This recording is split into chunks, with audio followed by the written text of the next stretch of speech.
right, so good evening and welcome to our first webinar talking about why India should keep it on. Joining us today is Dr. Shashi Tharoor, Member of Parliament and the Chairman of the Parliamentary Standing Committee on IT.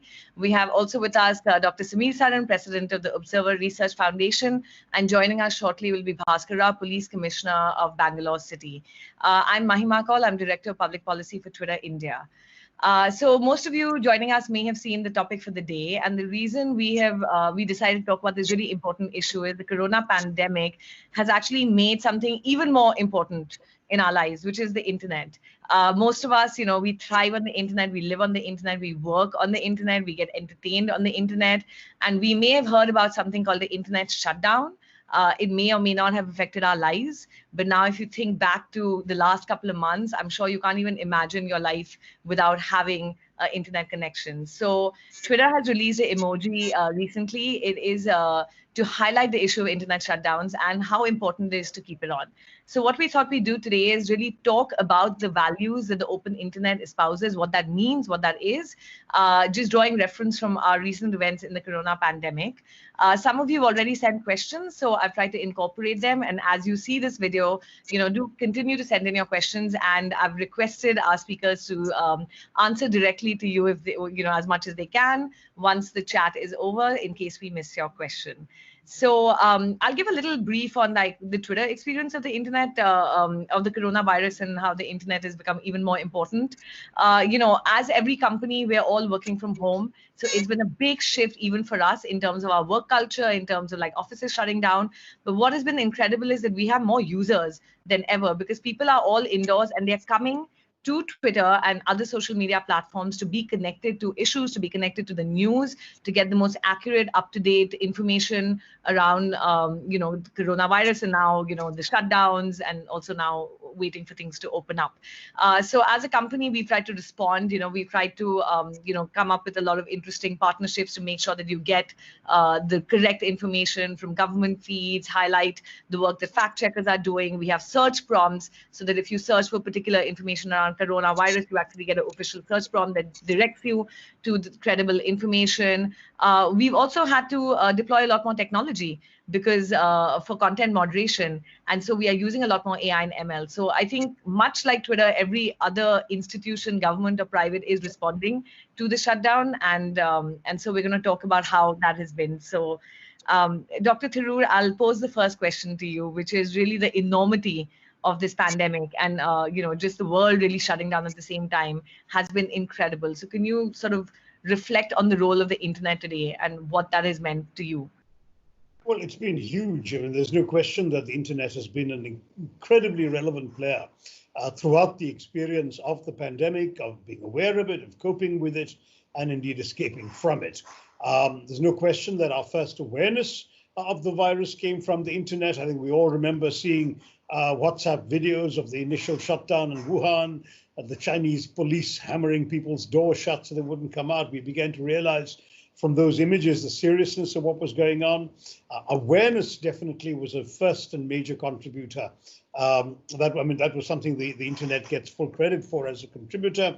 And of course, all the attempts to prevent the spread of the virus would have also educated people, disseminating information regarding preventive measures and hygiene practices, all of that, and even the talk about vaccines, immunity, all of this stuff was out there on the internet, and that was very interesting. Second, I think I would say that it was useful up to a point in helping get help across to people who were stranded in different places. The daily wage workers suddenly lost their jobs and started walking. We learned about that, partly from the mass media, but also in real time from the internet. And certainly there's no question that without the internet, someone like me are scattered through the world. I literally have something in the neighborhood of requests from 22 to 25 countries. Everything from people stuck in Haiti to Tajikistan, fishermen in Iran, businessmen in Iraq. I've had all sorts of cases, and they've reached out to me by email, by internet, by WhatsApp, even on Twitter, trying to seek my help and my intervention on their behalf as their MP with the government. And I'm pleased to say I've been able to help a lot of people in that process. Certainly, the traditional role of the internet and of social media, particularly in putting pressure on the government, putting issues on the agenda, raising challenges for the government's accountability, everything from the migrant workers situation, the government policies involving payment of ticket fares, all of that stuff. That was very important as well. And then there were the virtual experiences we all had. You already mentioned working from home, which has become widespread now. These webinars, I told you I've done, I think, an average, well, a minimum of one and sometimes two every day for the last 2 months plus, and therefore I've probably clocked over 70 of these webinars. I find that it's suddenly been a new way of reaching out to people, of actually reproducing in some ways the productivity and experience of addressing a collective audience. And for many, many people, the internet provided them an outlet for the stress they were under, the isolation they were under, the lack of social activity. I understand that subscriptions to services like Netflix and Amazon Prime witnessed a dramatic rise during this period. That doesn't surprise me. And of course, I think the internet economy brought economic activity online gradually. In the initial days, e-commerce suffered because deliveries weren't possible. Now that that's opening up, more and more people are shopping on the internet. I was never a great internet shopper, but I made all sorts of purchases, including a washing machine and a vacuum cleaner on the internet rather than go out to the shops myself in the last couple of weeks since deliveries began. Now, let me not imply there were no negatives. I think there were negatives, and I think it's worth mentioning some of them briefly. First of all, it's completely exposed the digital divide. It's been a stark reminder, this entire experience, those of us who are privileged enough to be on the web, to be on the internet, are not like the 3.7 billion people on this planet who do not have access to the internet. Just today, I've had so many complaints from constituents, poor families, whose children have been told they have to now study online and even take exams online. And they say, we don't have a computer, we don't even have a smartphone, we don't have access to materials online. And this is a very serious concern that I think we've all been reminded of, I beg your pardon. I'm told, according to UN figures, that over just half the households in the world, 55%, have an internet connection. But obviously, there's a big difference between developed and developing countries. Forget the least developed countries, which are below 20%. But for us in India, there are real challenges. Even though more and more people have been coming online, our infrastructure for the internet has been rather weak. I remember seeing a list in which, in terms of the broadband speeds, we were something like 92nd in a list of 120 odd countries. And now I'm told that the internet speeds in India have actually fallen during the lockdown because we don't have enough capacity. And there was an article in one of the newspapers saying that fixed broadband speeds have gone down, mobile speeds, we have plummeted to 121st in the world, and that the so-called speed test that is available online shows that we are doing very, very badly with a dip in mobile speeds. The average 10 Mbps, which is way behind where the rest of the world is. That's been exposed. I know the government could certainly give more spectrum to the companies in order to occupy more broadband. There will also be, of course, the excuse that we need to wait for 5G.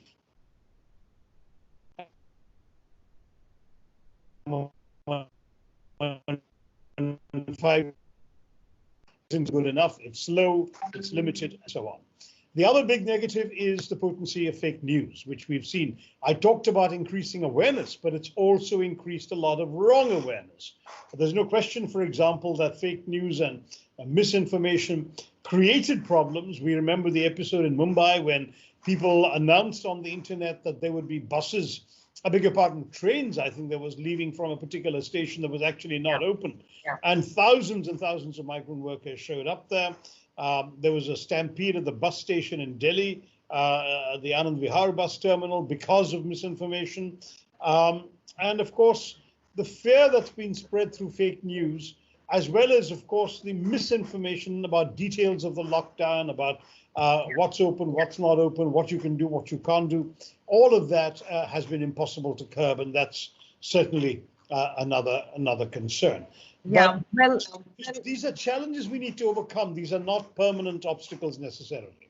Samir, if I may come to you, we were talking about the open internet and almost seemed like we were moving away from last mile connectivity into much broader themes of what the open internet means. And I think this, as Dr. Tharoor rightly pointed out, this pandemic has brought us right back into the digital divide. And we've seen the stories of migrants, and just tell me now, what does the open internet mean really to people who are watching this, and what does it mean for India? Like, what do we need to really preserve over here and fight for over here? I think what we need to fight for is something that Dr. Tharoor rightly alluded to.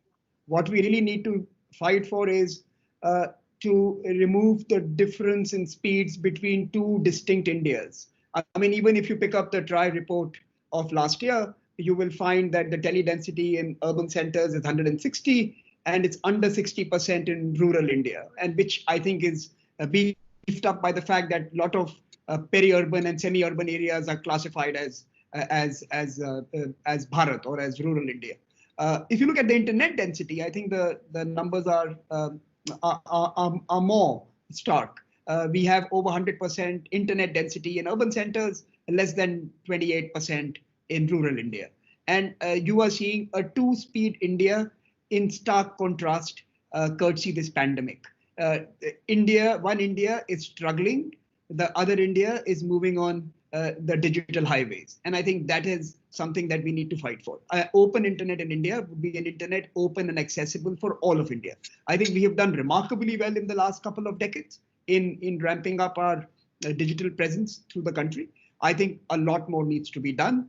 Market forces alone will not take the internet to certain parts of the country. We don't want to end up with an American model where 200 kilometers from New York and upstate New York, rural America has no telecommunication connections. So I don't think we want to be at the mercy of market forces alone. The pandemic tells us that the digital is now more than just a luxury or an option. Digital is today life, and the right to life and the right to livelihood and the right to express all are in many senses implicated by our access to the digital. So an open internet for India would mean internet available to all. Now that's the first part. How can we get the wire or the tower or the signal to someone? The second part, of course, is can we do it at prices which are affordable to all? And I think India has done remarkably well on that front. I think both in terms of the handheld devices and in terms of the pricing per minute of data or voice, we have been ahead of the curve, even among the developing countries. And the third and the most important is once you get them online, what is the richness of the experience? And I think here again, we suffer terribly. The English-speaking India has the entire world as their oyster. The vernacular India has very limited trickling information. And I think unless you are able to give vernacular experiences, regional and contextual information in language, in a grammar and vocabulary that is accessible to all, the open internet would still be something for research papers and not necessarily translate into real life. So that's, I think, that is one. The second, of course, is, as again, Dr. Tharoor mentioned, this pandemic tells us that, the telecommunications has fast become a utility, and the internet is as much a part of our lives as electricity is. Now, once you start treating the internet as a utility, and by the way, this is not a new thought. Barack Obama called it a utility. The Digital India at its inception called it a utility. So once we start thinking about the nature of the internet, of the access as a utility, then I think the broader questions around how do we regulate it come into being.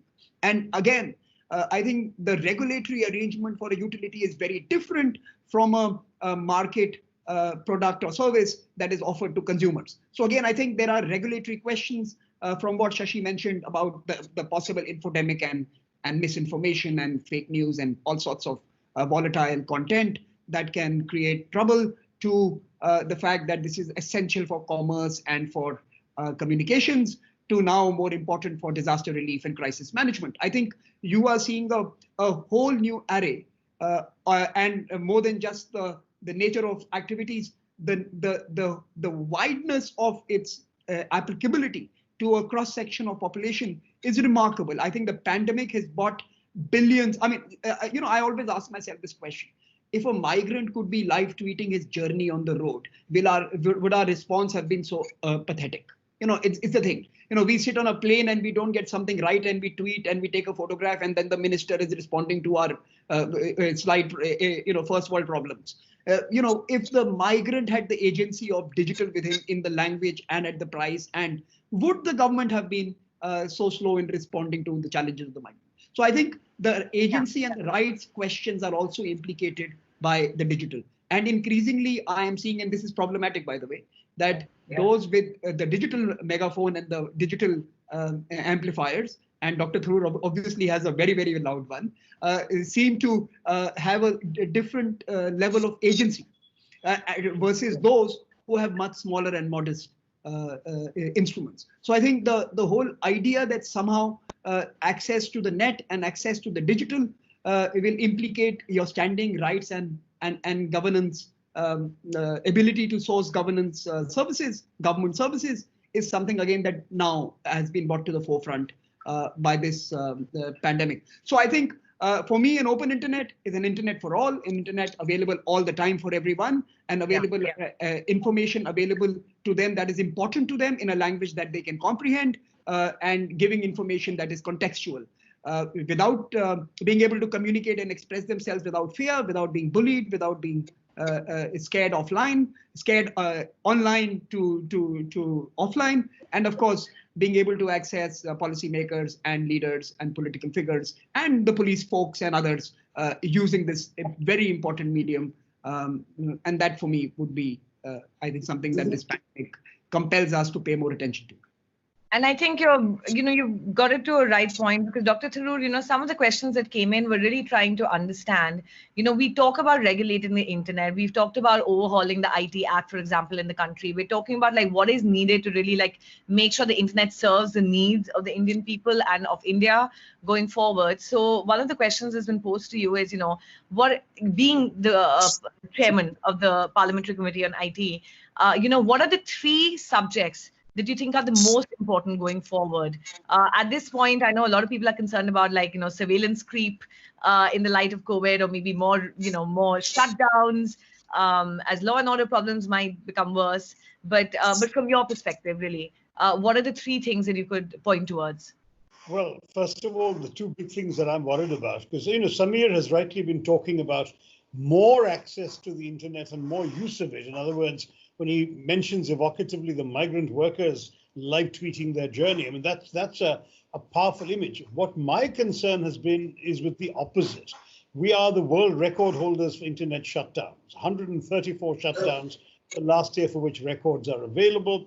And the second in the world, by the way, was our neighbor Pakistan with 12. So, I mean, we're just in a disgraceful condition there. Kashmir has had 55 internet shutdowns in 2019 alone. It already runs internet on a very patchy 2G network, which is simply not enough to convey essential information, including related to COVID, on protocols, on preventive measures, and so on. But then worse is the students who can't file applications, servers that keep crashing because there isn't enough bandwidth, telemedicine is impossible, e-commerce isn't working. It's really disgraceful. And the fact that the Supreme Court then went back to the same Home Secretary who's imposed these shutdowns, and rather than passing an order to restore 4G services, appointed a committee chaired by the person who has done the damage to determine whether the restriction should be lifted. This is a matter of shame for India in the eyes of the world, and certainly in the eyes of every liberal thinking person who respects the value that the internet provides right now. As far as the second issue is concerned about surveillance, in all fairness, it began because people were concerned that that there wasn't enough data about who's got the virus, where they were moving, how they could be traced, etc. And the whole logic of the desire to create apps to help here was that let's help and protect people. So I don't want to imply that this was a malafide intention. I think that people were really quite keen on just being able to use this as a tool for tracing those who might have the virus. But then what happened, as you all know, is that our government came in and tried to make it compulsory. We have all government employees are obliged now to download the Untitled app. Private companies have been told that their bosses are liable if their employees don't, etc., etc. And this element of compulsoriness has been deeply troubling. There have also been a number of internet freedom organizations that have complained about specific aspects of the Arogya Setu app, one of which the makers have addressed just a couple of days ago when they decided to go for open source coding and just publish their source codes on the internet. That's a great step. One of the things I advocated when I wrote about this a couple of weeks ago, because that certainly reduced one area of worry. But this would be the second big issue that lies in my mind about the question of the question you raised about whether regulatory action could help. Of course, the third area of regulatory action would be, of course, content regulation. And there I am personally on the libertarian side of the argument, because I believe that if we start getting into anything other than self-regulation, we are likely to be going down a slippery slope. I would rather that you folks in Twitter or Facebook or Netflix or anybody else had the responsibility to be accountable to the laws of the land in whichever country you operate. If something wrong or misinformed or dangerous is out on your platforms, and therefore you should have an incentive to hire staff, create a team to monitor what's on your platform, take it down if it's dangerous or inflammatory or misleading. I think that onus should be on you. I do not personally feel comfortable giving that responsibility to a government agency, because then we are really diluting our democracy with an injection of censorship and control. And therefore, the third issue you asked me for three issues, that would be my third issue, the need to promote self-regulation rather than government control. So I think those are the three major things that we should all confront as we look at the role of the internet today and tomorrow. Bhaskar joined us. Thank you. It's a good time for you to come. I want to ask you. It's easy for us on the outside to look at the role of the internet and sort of criticize some of the elements. Being a police officer in charge of a city, can you give us some insight into how you use the internet to maintain law and order, and maybe some reflections on internet shutdowns, because that's a topic we're discussing today.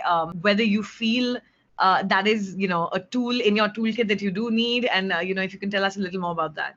Twitter as well as social media has been the lifeline for Bangalore City Police as well as for the citizens of Bangalore, because you know that Bangalore is a tech capital, and to keep all the intelligent technologists at home, the best way is to see that they get seamless connectivity. Otherwise, out of anger, everybody would be on the streets. So the technology has been there to ensure that they work from home and they're entertained from home and they're kept at home peacefully. That is my first concern.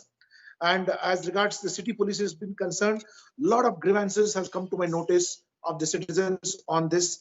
We had the KSP clear pass, means the ability of the Karnataka State Police to issue pass was on this, and various other ways. Means it is needless to repeat, as Dr. Shashi Tharoor and my other Mr. Saran and we have pointed it out over.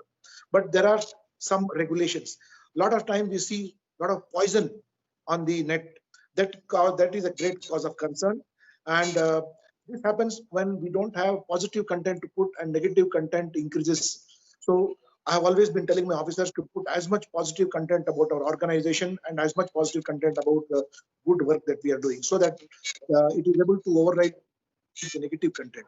But definitely, as all other media like print media, mainstream media and other media are subject to reasonable control. Similarly, during emergencies, I know Dr. Shashi Tharoor may not agree with me, but at times we need to regulate this when things go out of hand. It has happened in the past also, and we have seen positive results, because at that point of time, the net is not in the hands of good people, it is in the hands of bad people who are sowing poison and creating more amount of problem.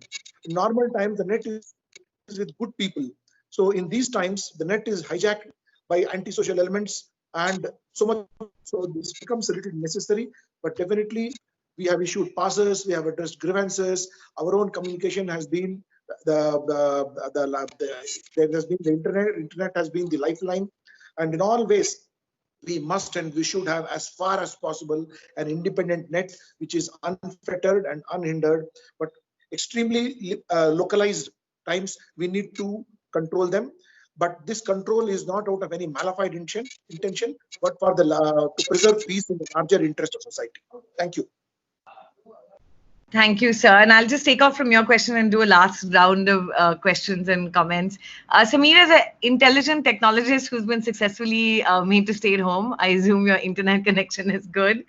Why don't you give us a little, you've spoken about internet shutdowns before, and, the way in which they should be approached, given that for some law enforcement, it is a necessity for some periods of time. So we'd love to hear your thoughts around that. I want to first respond to Dr. Tharoor. I think Dr. Tharoor made a policy point and made a political point.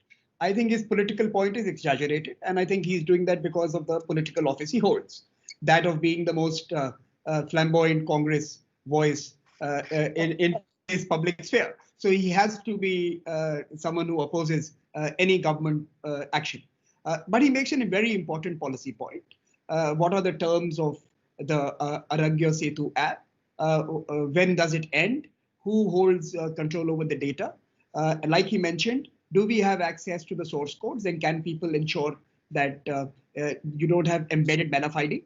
And there are some very important observations he has made, which I am sure, since we are going to be living with this pandemic for the next 18 months, the policy and the policymakers and the industry and others must respond to. I think we cannot have a surveillance creep or a surveillance runaway. And all of us as users, irrespective of our political office or professional backgrounds, are fundamentally citizens, and we must ensure that those who make laws and who, in a sense, are working to protect us, do not create the Frankenstein that will devour us as a society. And we must be careful, and that's something that we must do. On the second issue, I think shutdowns are a blunt instrument. They are the proverbial regulatory hammer when everything you think is a nail. And therefore, for me, I think we must exercise and use this blunt instrument in the rarest of rare occasions with a defined timeline that I'm going to be bringing it down for 7 days to rearrange my forces, my capacities, my capabilities, recruit expertise and manpower to man the airwaves, to monitor sites, to be ready, and then you bring it back on. So it should be for a limited duration. It should be in the rarest of rare cases, and it should not be at the level of the secretary. I think the internet is too important to now be left to the babus to decide what to do with it. I think a legislative oversight post facto and a legislative process which lays out certain guidelines agreed to by the parliament must be put into place. And I hope the chair of the Parliamentary Committee on IT is able, during his term, is able to bring something of this document into being. Something that puts out guidelines on the rare instances that it can be deployed, and the legislative oversight process that must be in place post facto to make sure that those who decided to use this have to answer to the people's voice. The people's representatives must hold to account the executives who have decided to use this. Now, of course, I think this is also strategically not a very good tool. As we have seen, and as the pandemic tells us, and as the Prime Minister tells us, and as Dr. Tharoor tells us, India's future growth, India's development challenges are going to be implicated by our prowess around technology, our adoption of technology, our assimilating technology into our daily lives, into our trading lives, into our business lives. Therefore, to block and shut down the digital is to shoot yourself in the foot. I think there are economic implications, enough studies to tell you the kind of losses we face when we shut it down for a day or a month or a year. And of course, it also implicates our social fabric when we shut it down. So I think there is the economic and social argument as well. And finally, there's a law enforcement argument. And we have the police commissioner here. So let me share with him some of my conversations with his colleagues in the Five Eyes, the UK, US, Canada, etc. And they tell me that for them, keeping the internet on is an exciting way of being able to trace the miscreants. They use the internet connectivity and the internet activity to actually map the troublemakers, to nab the troublemakers. And they don't take down the net, they take down the content. In fact, jokingly, someone from our intelligence service in one of our friendly countries told me that, I don't know why you guys have this big debate in India. We take down 60,000 websites every day. We don't take down the net, we take down what we don't like. We use technology to fight technology challenges. We don't use legislation to fight those challenges. So you have to deploy AI and bots and greater cyber capabilities. I think shutdown is also an expression of India's limited capabilities to have its writ on this digital domain. I think the state is weak. And when the state is weak in terms of the tools it has, everything is a nail and the proverbial hammer is all that you can use. So I think this blunt instrument has to be dispensed with. Since we are going to be transitioning to a digital life, I think along with all the other initiatives of the government, one of the biggest efforts must be to build our cyber capabilities, cyber policing capabilities, our encryption capabilities, our decryption capabilities, our tracing capacities. I think we need to have what both the previous communication minister and the current IT minister have stated in a few occasions. We need to build a cadre of cyber warriors, digital evangelists, and others who will keep this place safe. And the final point, I think the police commissioner is absolutely right.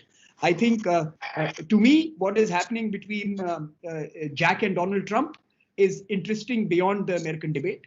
I think that debate is going to implicate many geographies. I'm just trying to think that if the opposition party leader in India is grey flagged by Twitter during election campaign, won't there be accusations that Twitter is bowing to the powers of the day and grey flagging the opposition person and undermining his campaign? So I think we need to be very careful that when international platforms operate in local jurisdictions and contexts, their guidelines respond to that jurisdiction. So I think how this evolves in the coming years and months is also going to define how law enforcement engages with platforms and the digital sphere more broadly. I'll leave it here. Thanks, Samir. Dr. Tharoor, let me just pivot off what Samir just said. One of the questions that's come for you is to, people want to know what is a more constructive way in which like civil society and users of the internet and social media platforms can talk to the social media companies about the content that they like to see on, the content that they like to see on, and let's say community standards as a whole. So obviously somewhere there's a gap in some societies, in some countries. So, is there a role you can play, and like, are there any suggestions you can for the way forward? Because it shouldn't always be so combative. I mean, I think there can be collaboration in the end. Yeah, we're willing to play. Let me just say that I laughed when Samir made his comment about politics, because actually I believe the concerns I expressed have nothing to do with either flamboyance or politics. They're very legitimate, genuine concerns that Indian citizens have, including many outside my party who write to me as chairman of the Information Technology Committee. So I can tell you that there has been widespread concern. And as you know, there are a number of NGOs, politically neutral NGOs, that work in the internet freedom space. But sometimes of the government, sometimes critical. And I do want to stress that that the issues that people have to worry about the possibility of the rise of a surveillance state, are taken seriously by very many people outside. I'm not suggesting that this particular government necessarily wishes to do that, but that any government should not have in its hands the tools that would permit it to do it, should someone either today or tomorrow or 10 years from now feel so inclined. That's the message, and it's a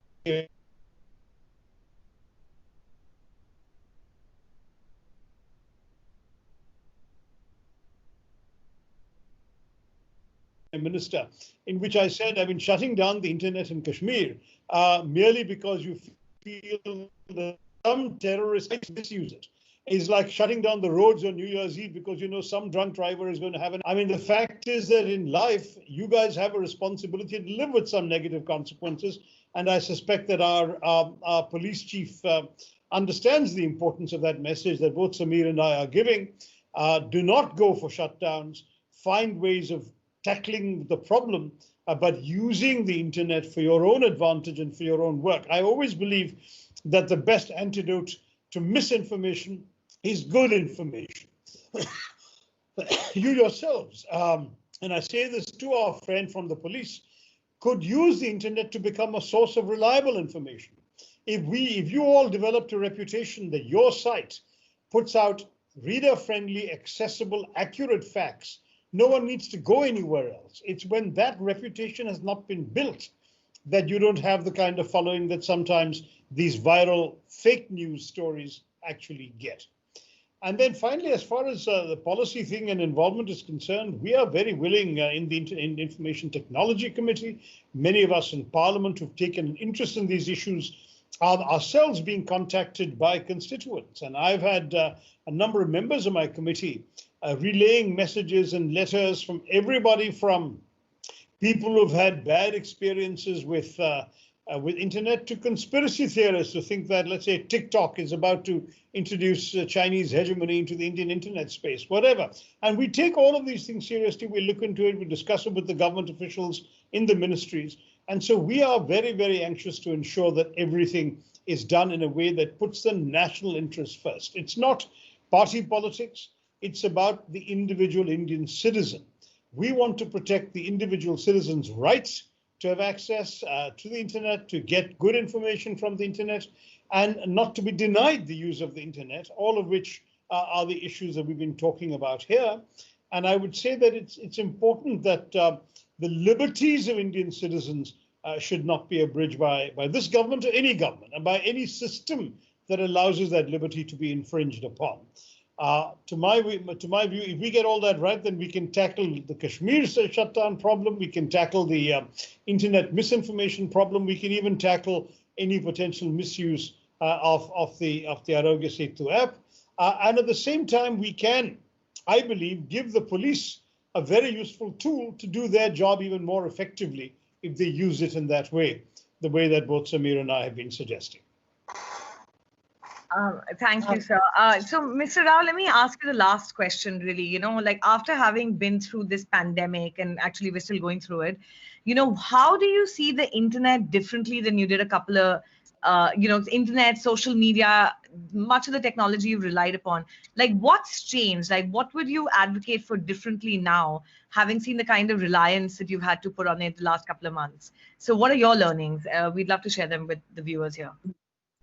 Past 3.5 months, we have our learning curve as regards the internet has been very, very steep. In fact, we have come to depend on it much more than what we depended on it about 3.5 or 4 months ago. And after hearing Mr. Saran and Dr. Tharoor, I am in agreement with them. Yes, internet is a highway, and like police are famously known for roadblocks. Sometimes when they run out of solutions, best to block the road itself over there. Now, the blocking the road is a very omnibus way of controlling traffic, which may not be palatable to everybody because others have a right to move. Just because a few people are blocking and creating nuisance, it is unfair to block everybody. So as Samir has mentioned, we still need to go ahead in technology to identify only such of those people, because a million users are available in a particular geographical area. By shutting down the internet, we are closing down everybody. So we should be able to pinpoint about 100 or 200 of them who are engaging in this malicious campaign and block them instead of blocking the entire highway. So perhaps if that kind of technology is available, we should be able to utilize and harness that technology. Personally, as an individual and as an institution, we are not in favor of blocking or blinding or curbing anybody's individual rights. And of course, police has always been known for restriction of rights. So we take shelter under reasonable restrictions, but still restrictions are restrictions. But as regards technology is concerned, it is possible. For only, as Dr. Tharoor pointed out, that there could be a few antisocial elements who would be engaged in this. So let us identify through technology who are those antisocial elements, and we could do a surgical strike to neutralize only such of those persons and immobilize their communication instead of blocking the entire highway as such over there. But as a government officer, I look forward to more broadening of the internet, broadening of the bandwidth, so that more amount of graphics, more amount of things can. And as Samir very rightly pointed out, that in other countries, the content is taken not the. We also do a lot of monitoring of content to see who is cooking up what kind of activities over there. So this is a worldwide practice followed by a lot of police officers. So now, like roti, kapda, makan ke baad mein internet, the connectivity is now become a very, very important issue. Without connectivity, people are going mad. In fact, in an apartment during the lockdown, when there was no connectivity, a house with 1,500 houses, everybody was on the streets. We had to get the people to ensure that connectivity is ensured.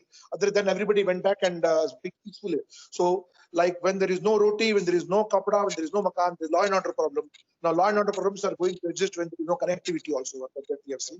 And as regards bus reservations are concerned, I've had a lot of problems in the bus station when the internet connectivity failed, because bus after bus came, and there is so much of dependence on the internet for bus departures over there, and it was too late for us to go back to an old system of manually sending back. I was told that for flights done it for about 6,000 buses, it is not possible. So finally, what I would conclude as a police officer is that we are definitely not in favor of any restrictive practice, but to pinpoint offenders who are putting poison. And if technology helps, as Samir says, in days to come, if comes, we should be able to identify who are those people and try to neutralize them. Thank you. Well, I want to thank all three of you for giving time for this discussion. I think there's a lot more to unpack about the open internet, the needs of law enforcement, the needs of free expression. I think progressive regulation that needs to come is coming. So, we're going to work with ORF also to unpack more of these conversations in the future. We'd love to hear from you. Just keep your comments going on #KeepItOn. We requested all our speakers to reply directly to some of you who, I wasn't able to incorporate your questions in. Thank you so much for your time today. And as Mr. Rao said, as long as we have the internet, I think things are going to be peaceful. Everyone can stay home. And that also makes it really, really important to ensure that we have last mile connectivity, because it's true. I mean, had all the migrants been able to tweet on day one, we would have all known those stories sooner, and we could have also rallied behind them for action. So it's good. It's good that the voices are coming out. It's good that they know where to go to bring their stories out. But it would be great when everybody does have the internet and they can speak in their own voice and tell their own stories, and that's what we hope for. So thank you so much for joining us today, and stay safe. Thank you so much. Thank you very much.